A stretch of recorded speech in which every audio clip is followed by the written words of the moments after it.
Good morning class. आज हम करने जा रहे हैं इंग्लिश का लेसन नंबर 12 जिसका नाम है मार्कोनी द ग्रेट साइंटिस्ट। ठीक है, ये मार्कोनी है, साइंटिस्ट है।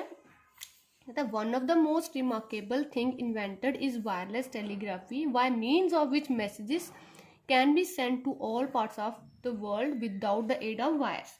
कहते हैं कि एक सबसे रिमार्केबल चीज क्या इन्वेंट हुई है, वायरलेस टेलीग्राफी। मतलब जिसके द्वारा हम क्या कर सकते हैं, मैसेजेस जो हैं वर्ल्ड के दुनिया के किसी भी कोने में बिना वायर्स के, बिना तारों के हम अपने मैसेज जो है वो पहुंचा सकते हैं। The man whom we must thank for this is Guglielmo Marconi. कहते हैं कि जो आदमी जिसे हमें धन्यवाद बोलना चाहिए, ठीक है, जिन्होंने इसको इन्वेंट किया है, वो कौन है? मार्कोनी, ये इंसान। ठीक है, he was born in Italy in 1874 to an Italian father and Irish mother। कहते ये पैदा कब हुए थे? 1874 में। इनके पापा इटालियन थे और मदर जो थी वो आयरिश थी। Even when he was a boy, Marconi loved to make a new kind of ink from the juice of some wild berries which grew near his home। कहता है जब कम उम्र के थे, मतलब लड़के थे, छोटी उम्र के थे मार्कोनी, तो ये क्या करते थे, बहुत पसंद था इंक बनाना। किससे? वाइल्ड बेरीज जो होती हैं उनके जूस से क्या करना, इंक बनाना। ठीक है, वो कि उनके घर के पास ही थी। ठीक है, पेड़ पे लगी होती थी, तो वहां पे वो क्या करते थे, उनकी इंक बनाया करते थे। At the time when Marconi was a schoolboy, an important discovery was made that space in the universe is filled with the light substance called ether। कहता उस टाइम पे क्या हुआ, जब मार्कोनी स्कूल में थे, ठीक है, पढ़ रहे थे, जब मतलब स्कूल बॉय थे वो, एक इम्पॉर्टेंट डिस्कवरी हुई कि स्पेस में वही यूनिवर्स किससे फिल्ड है, एक लाइट सबस्टांस से, जिसको हम क्या बोलते हैं, ether. This is made up so टिनी particles that it can make it's way through all matter. कहते हैं कि ये इतने छोटे से पार्टिकल से बना हुआ है, ठीक है, जो क्या करता है, किसी भी मैटर से क्या कर सकता था, पास हो सकता था। ठीक है, अपना रास्ता बना के उनमें से गुजर सकता है। दैट इज मैटर क्या, जैसे लिक्विड हो गया, सॉलिड हो गया, गैस हो गया। ठीक है, when the ray of sun passes through this ether waves are created. कहता है जब सन रेज क्या, सूर्य की किरणें जब इस एथर से क्या होती थी, पास होती थी, ठीक है, तो ये कुछ वेव्स क्रिएट करती थी। These waves travel very speedily in every direction, lightning up everything upon which they fall. और ये वेव जो थी ये बहुत तेजी से हर डायरेक्शन में चली जाती थी, और जिस डायरेक्शन में जाती थी, जहां जहां पड़ती थी, वहां वहां क्या होता था, लाइटनिंग, मतलब चीजें चमकती थी।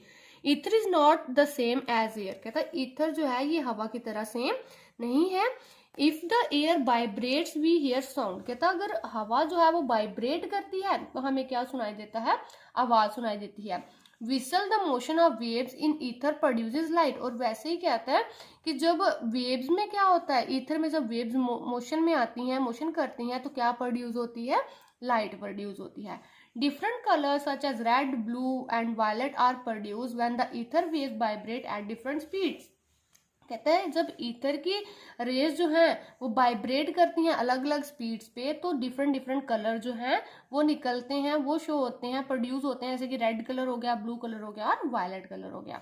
A German scientist called Hertz discovered that electricity would produce waves in the ether in form of circles, just like the circle made when a stone strike the surface of a peaceful lake। कहते हैं कि एक Germany का scientist था, German scientist, जिसका नाम क्या था, हर्ट्ज। उसने ये डिस्कवर किया था कि इलेक्ट्रिसिटी प्रोड्यूस होती है, इलेक्ट्रिसिटी वेव प्रोड्यूस करती है ईथर में, किस फॉर्म में, सर्कल की फॉर्म में। कैसे सर्कल्स, जैसे हम कभी क्या करें, लेक में क्या करें, लेक क्या होती है, झील में जब पत्थर मारे, पानी में पत्थर मारे, तो ऐसे मतलब सर्कल सर्कल बनते हैं ना पानी के, तो कहते हैं वैसे सर्कल्स में क्या होती है, लाइट जो है वो वेव प्रोड्यूस करती है। ठीक है, ईथर में। He also invented an instrument which could catch electric wave। और उसने क्या किया, एक इंस्ट्रूमेंट भी बनाया जो क्या कैच करता था, इलेक्ट्रिक वेव्स को कैच करता था। Just as our ear catch sound waves and our eyes the light waves. कहता वैसे ही जैसे हमारे कान क्या करते हैं, साउंड वेव्स को कैच करते हैं, और हमारी आंखें जो है वो किस वेव को, लाइट वेव्स को कैच करती हैं। The news of his discovery caused Marconi to think, and after much careful work he invented wireless telegraphy। कहता ये डिस्कवरी की न्यूज जब मार्कोनी तक पहुंची तो उसने बहुत सोचा और बहुत केयरफुली काम करने के बाद उसने क्या इन्वेंट किया, एक वायरलेस टेलीग्राफी इन्वेंट की। His aim was to invent something which would cause these waves of ether to vibrate.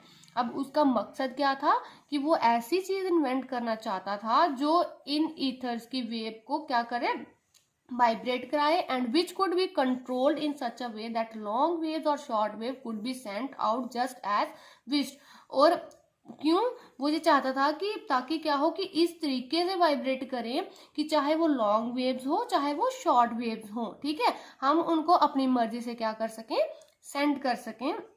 जैसे हम मैसेजेस जो है फोन के वो अपनी मर्जी से पास वाले लोगों को, दूर वाले लोगों को, बहुत दूर वाले लोगों को भी सेंड कर सकते हैं, वैसे ही कुछ उसने भी ऐसा सोचा था।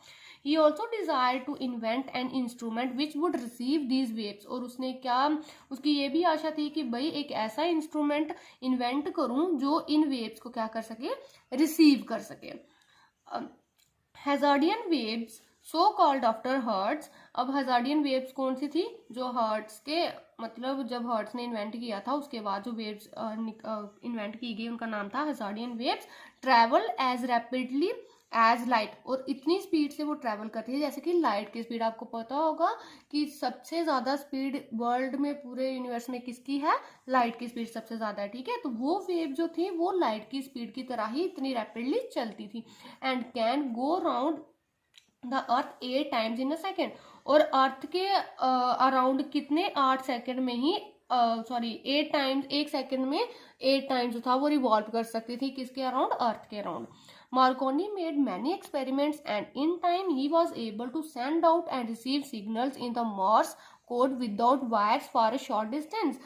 और मार्कोनी ने क्या किया, एक्सपेरिमेंट किया, और इस टाइम वो क्या एबल हो गया, मतलब उसका एक्सपेरिमेंट सक्सेसफुल रहा, और उसने क्या किया, सेंड भी की वेव्स सिग्नल और रिसीव भी किए वेव सिग्नल, ठीक है, बिना किसी वायर के शॉर्ट डिस्टेंस। लेकिन इस बार ये वो क्या, शॉर्ट डिस्टेंस के लिए, अभी लॉन्ग डिस्टेंस जो था वो डिस्कवर नहीं होता, बस शॉर्ट डिस्टेंस के लिए बिना वायर्स के वो क्या कर सकता था, वेव्स को भेज भी सकता था और रिसीव भी कर सकता था। लेटर ही found a way of sending messages over long distances. बाद में क्या किया उसने कि लॉन्ग डिस्टेंस पे मैसेज सेंड करने के लिए भी क्या हुआ, सक्सेसफुल रहा। In spite of his success, अपनी सक्सेस के बावजूद Marconi was not satisfied. Marconi जो है वो सेटिस्फाइड नहीं था। For there was a still difficulty to remove, ठीक है, अभी भी उसको डिफिकल्टीज आ रही थी, कुछ डिफिकल्टीज उसने क्या करनी थी, रिमूव करनी थी। This was to prevent the messages from being caught by the wrong person. अब उसने क्या करना था कि उन मैसेजेस को गलत बंदे के हाथों पहुंचाने से रोकना था। This difficulty was finally removed by what is known as tuning. अब इस डिफिकल्टी को फाइनली रिमूव किया उसने किसके द्वारा, ट्यूनिंग के द्वारा। By this we mean that the instrument which send the message is arranged as so as to send out a certain number of beats every second, and only a receiving instrument arranged in the same manner can catch the message।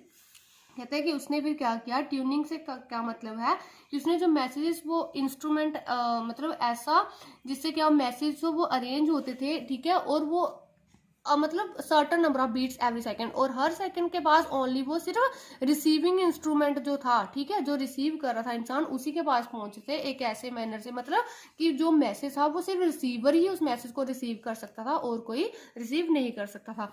तो class आज के लिए इतना ही, next हम पढ़ेंगे आगे ये chapter. Okay, thank you.